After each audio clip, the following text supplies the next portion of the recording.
तर मित्रांनो, आज आपण सनई चौघडेचा आजचा एपिसोड बघणार आहोत आणि त्याचबरोबर पुढे काय घडणार याच्याबद्दल पण मी तुम्हाला सांगणार आहे. तर काल आपण पाहिलं तसंच शरू जयला बायका काय काय करतात, त्यांचं टाईम टेबल काय असतं आणि बायकांसारखं काम पुरुष करतील का, हे शरू जयला ठसकावून सांगते आणि त्याला पटवून देतेच. आणि शरू बोलायला कशी आहे हे तर आपल्याला माहितीच नाही. ती बोलते, ती कुठेच थांबत नाही, ती कोणाला घाबरत पण नाही. शरू त्याला आज बोलते की तुम्हाला बायकांच्या टाईम टेबलबद्दल माहिती आहे का, त्यांचं दिवसभराचं रुटीन माहिती आहे का. तर ती त्याला सांगते, आम्ही ट्रेनमध्ये असतो तेव्हा भाज्या निवडतो आणि लंच ब्रेकमध्ये घरच्या भाज्यांची ऑर्डर देतो. हे कोणी करू शकतं का. आणि 2 मिनिटाचा वेळ असला तर कॉल करून सासू सासऱ्यांची चौकशी करतो आणि संध्याकाळी उद्या डब्याला काय न्यायचं याचं बघतो. रात्री घरी येतो, रात्रीचं जेवण बनवतो, जेवण करतो, जेवल्यानंतर पण खूप काही कामं असतात आणि झोपायला जातो तेव्हा उद्यासाठी काय लागणार आहे ते बघतो आणि कडधान्य असलं तर ते भिजत ठेवतो. याशिवाय झोपताना पण आमच्या मनात विचार येतो की अरे आपण ईमेल टाकायचा तर राहिलं, तर मग ऑफिसमध्ये उद्या कोणकोणती कामं करायची याचा ईमेल ऑफिसमध्ये पाठवतो. एवढं सगळं करतो आणि मग झोपतो. परत उद्यापासून सगळे दिवस सारखे, सगळं दिवसभरातलं काम तेच घरचं बघा, बाहेरचं बघा, ऑफिसमधलं बघा, बाहेरचं सामान घरात आणा. आणि या सगळ्यातले ते महिन्यातले 4 दिवस तर वेगळेच असतात. ते तर कोणाला सांगूही नाही शकत. जर पुरुषांना जर छोटंसं लागलं तरी पण पुरुष किती ताणताण करतात ते समजून तरी घेतात का. आणि बायका 4 दिवस त्यांचे किती हाल होत असतील हे कोणाला माहिती तरी आहे का. प्रेग्नन्सी असो नाही तर काही असो, रुटीन तेच असतं.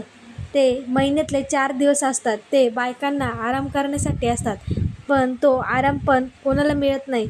इथे असलेल्या प्रत्येक महिलेला विचारा की ऑफिसला सुट्टी असली तरी आपल्या घरच्यांना कोणाला तरी तिच्या हातचं खायचं असतं, मुलांना आईसोबत टाईम स्पेंड करायचा असतो, गार्डनला जायचं असतं, शॉपिंगला जायचं असतं, माहेरी जायचं असतं. महिलांना खूप खूप खूप काही कामं असतात आणि हे सगळं बोलताना शरूच्या डोळ्यात पाणी येतं. तर तेच ना, मुलगीही माहेराहून सासरी जाते, माहेरची पण कामं करते आणि सासरी असताना सासरीसुद्धा कामं करते आणि तिला माहेरची आणि सासऱ्यांची दोन्ही मनं सांभाळायला लागतात. तसंच ऑफिसचं पण मन सांभाळायला लागतं. शरू बोलते, आम्ही जसं मुलांचा अभ्यास घेतो तसंच आम्ही ऑफिसमध्ये काय काय करायचं असतं याचं सगळं रुटीन बघतो. आणि घरी सण वार मुंज असली तर ते तर वेगळंच, घरी पाहुणे आले ते सुद्धा वेगळंच. प्रत्येक वेळी आम्हालाच कामं करायला लागतात असं शरू त्याला धडकावून सांगत असते. आणि जय मात्र तिचं हे सगळं बोलणं गप्प ऐकत असतो, कारण शरू त्याला बोलायला वेळच देत नाही. शरू इतकं काय काय फडफड बोलत असते, पण तिचे पण मुद्दे बरोबर असतात की एक बाई ही खूप काही कामं करू शकते. शरू जयला विचारते, तुम्ही फक्त बाई जेवढं 24 तासात काम करते ते फक्त तुम्ही 1 दिवसच करा, तुम्हाला जमेल का ते बघू आपण आणि मग तुम्ही आम्हाला बोला की तुम्ही नुसती कारणंच देता.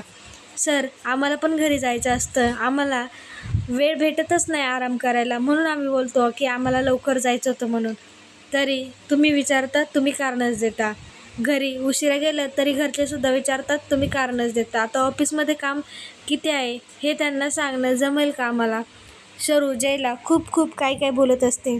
मॅक शरूकडे बघतच उभा असतो की आता शरू शांत बसेल, नंतर शांत बसेल, नाहीतर परत जय सर जर तापले तर शरूला परत कंपनीच्या बाहेर काढतील का याचा विचार मॅक करत असतो. त्या सगळ्या महिला पण शरूचं बोलणं कान देऊन ऐकत असतात, कारण शरू जे बोलते ते स्पष्ट बोलते. तिचं जे काही असतं ते सगळं खरं असतं आणि मुद्द्यावरच असतं, हे तर आपल्याला माहितीच आहे. शरू इतकं काय बोलत असते. त्यानंतर मग जय जरा वेळ शांत होतो आणि तो मॅककडे बघतो आणि मॅकला सांगतो की त्यांना जायला सांग म्हणून. आणि मग मॅक त्यांना सांगतो. त्यानंतर मॅक बोलतो, तुम्हाला आता जायला सांगितले तर जा. तेव्हा ही नेत्री बोलते, खरंच जायला सांगितलं आहे का. तर मग मॅक बोलतो, अगं हो बाई, तुला जायला सांगितलं आहे, तू जा ना.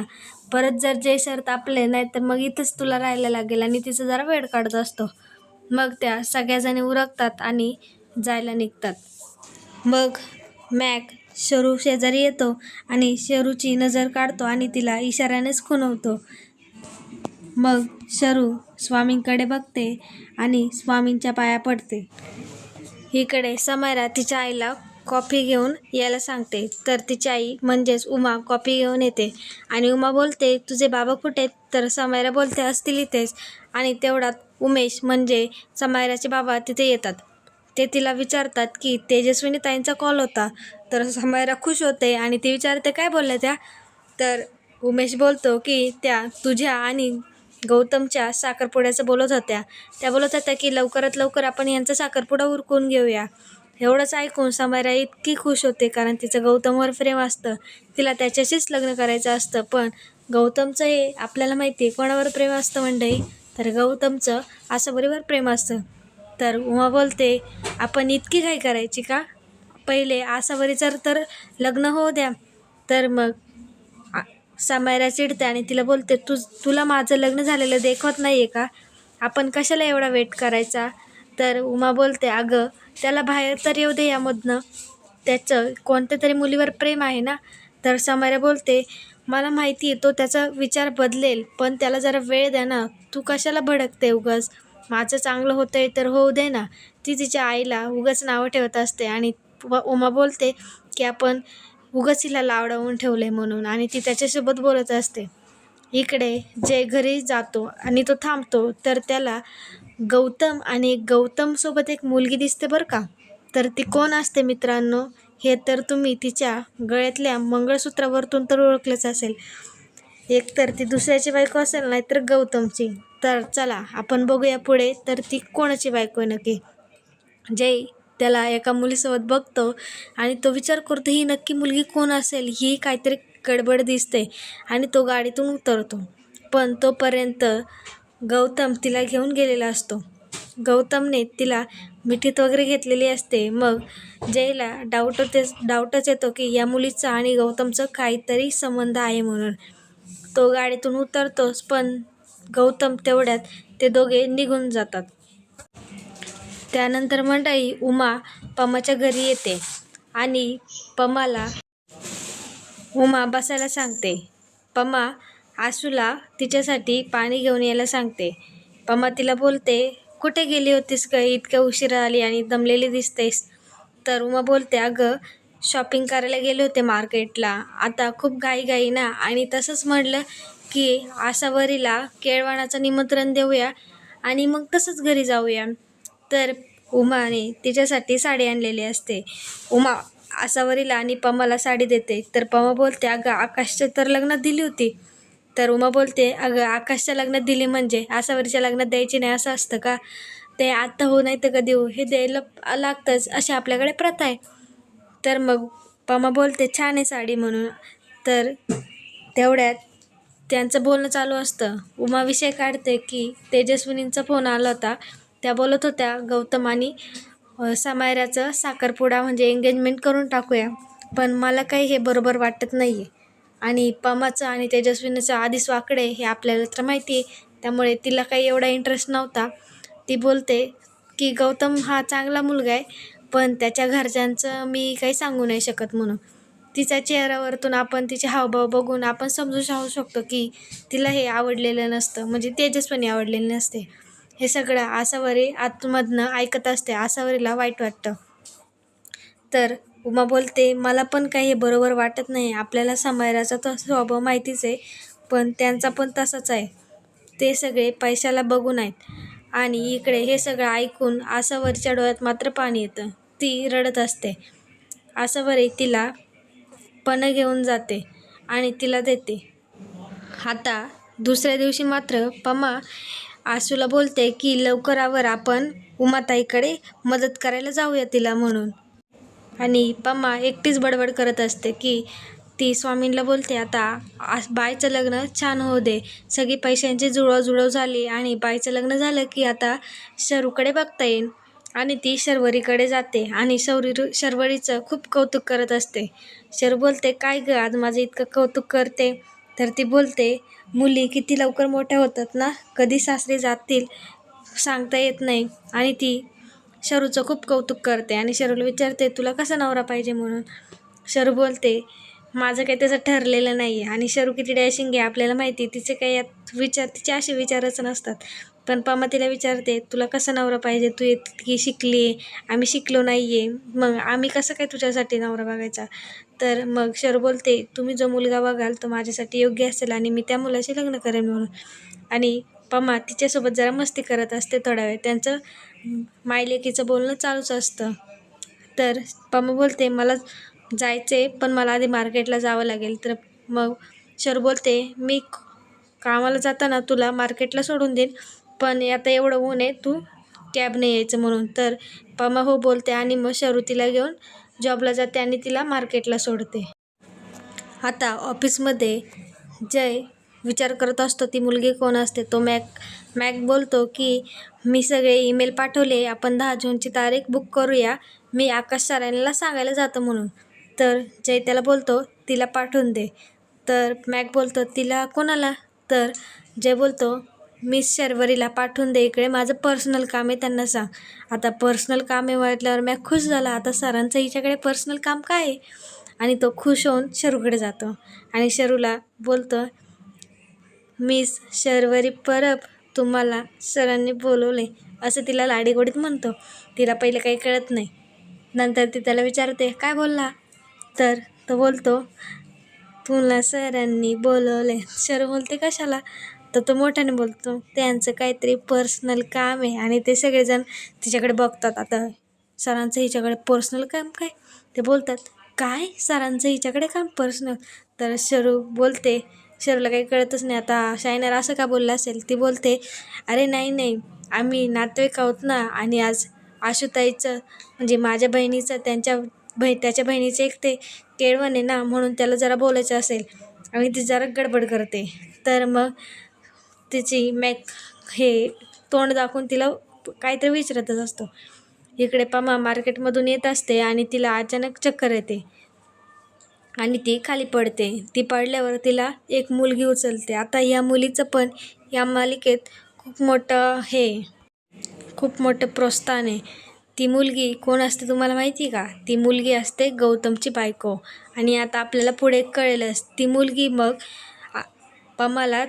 पमाच्या घरी घेऊन जाते.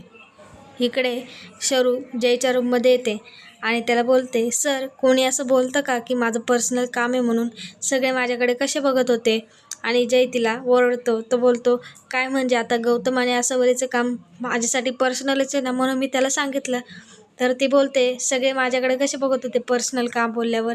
आणि तर मग जय त्याला बोलतो, मग सांगायचं ना आहे म्हणून. तर मग शरू बोलते, मला असं सांगता येईल का की असं माझ्या ताईचं आणि त्याच्या दादाचं लग्न आहे म्हणून, असं सांगता येईल का. आणि तो बोलतो, मॅक पण ना काही पण सांगतो. आणि ते जे तिला बोलतो, तुझ्या या बडबडीमध्ये मला जे काही काम सांगायचं होतं ते तर राहूनच जातं. आणि तो तिला ओरडतो. शरू त्याला असं टाळून देते आणि मग जे बोलतो, मी काल गौतमला एका मुलीसोबत बघितलं म्हणून, आणि ते खूप वेगळं प्रकरण वाटलं मला. तर मग शरू त्याला बोलते, अरे मैत्रीण असेल, बहीण असेल, कोणी असेल, नातेवाईक असेल, आपण असं काही नाही का, म्हणजे आपण असं त्याच्यावर नाही ना टाकू शकत, बाबा ह्याची ती मुलगी कोणीतरी असेल. जे बोलतो ते बरोबरच आहे, पण मला त्यांचं असं वागणं बघून तर वाटलं की ह्यांची काहीतरी गडबड आहे म्हणून.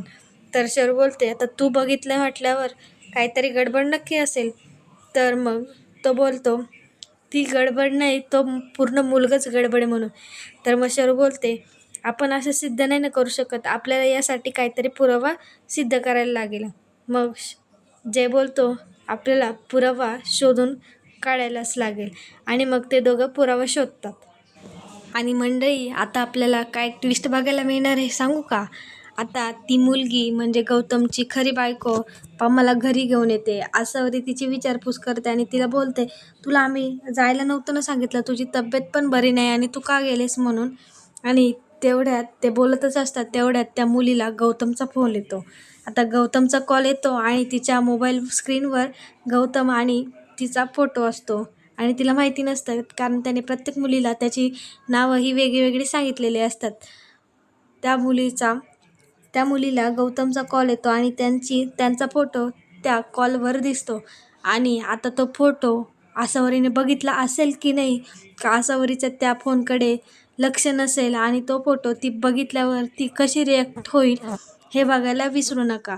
आणि मित्रांनो, आता काय ट्विस्ट येईल माहिती आहे का तुम्हाला? आसावरीला त्याचं सगळं सत्य कळेल आणि तिला जो फोन आलेला असतो आणि जय आणि शरू काहीतरी पुरावा मिळवून ती त्याची खरी बायको आहे आणि तो कसा आहे हे सगळा पुरावा घेऊन तो आसावरीला आणि पमा सुभाषला दाखवेल आणि त्याचा खरा चेहरा हा त्यांच्यासमोर येईल. आणि त्याचा खरा चेहरा समोर आल्यावर आसावरी त्याला कानफडीत लावेल आणि ती मुलगीसुद्धा त्याच्या कानफडीत लावेल, कारण तिने त्याला फसवलेलं असतं. त्याने बऱ्याच मुलींना फसवलेलं असतं आणि हे सगळं आता पोलीस शोधून काढणार. आणि गौतम बांदेकर म्हणजेच त्याचं खरं नाव काय आहे हे कोणाला माहिती नसतं. त्या गौतमचा पडद्यामागचा चेहरा आता पडद्यावर येणार आणि गौतमचा पर्दाफाश होणार. गौतमचं सत्य सगळ्यांसमोर येणार आणि तो जेलमध्ये जाणार. हे नक्कीच मित्रांनो.